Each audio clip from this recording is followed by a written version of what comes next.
Did you know a legacy bank currently has digital AI employees working right alongside its human staff? I mean, welcome. Thank you for coming to watch the video. Yeah, thanks for having me. It really sounds like science fiction, but BNY's Q1 2026 presentation proved it's a reality.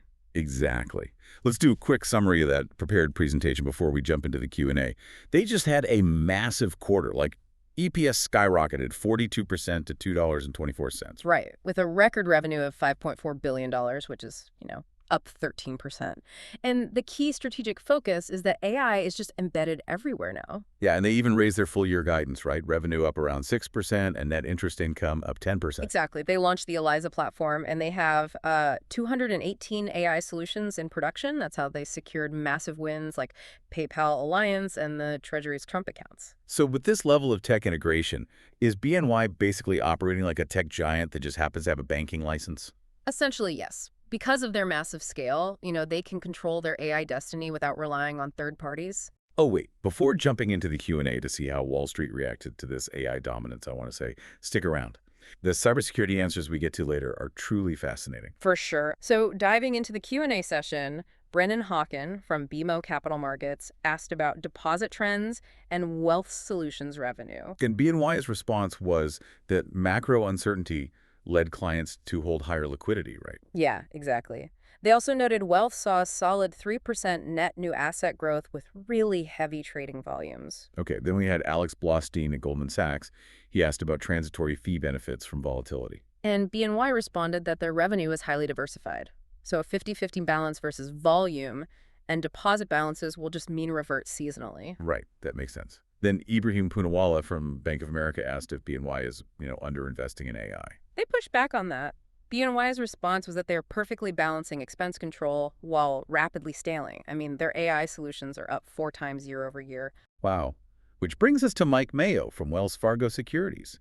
He asked about AI financial timelines and cyber risks. Right, and here's that cybersecurity hook. BNY's response was that AI is a capacity multiplier for their 47,000 employees. But to fight bad actors using AI, BNY uses a proprietary defensive AI called Mythos. Oh, wow. Fighting AI with AI. That is wild.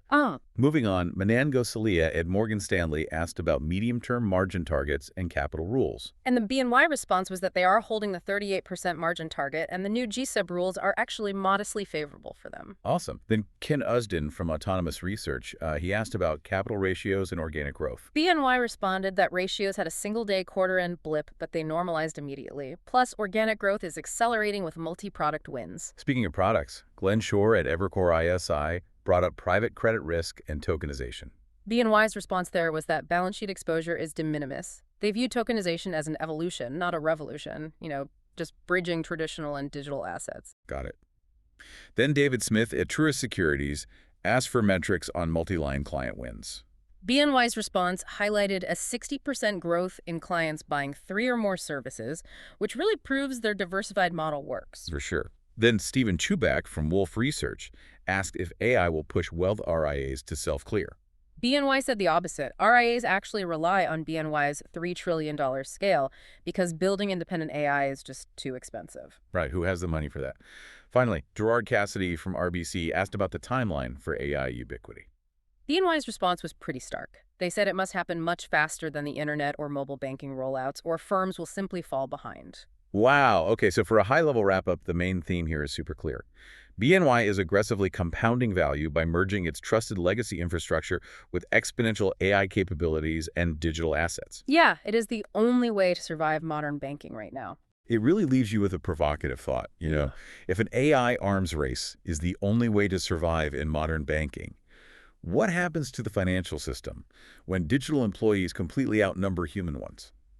That is a fascinating question to mull over. Well, thank you for watching. Please click like, share the video, subscribe, and stay tuned for upcoming content if you liked the video.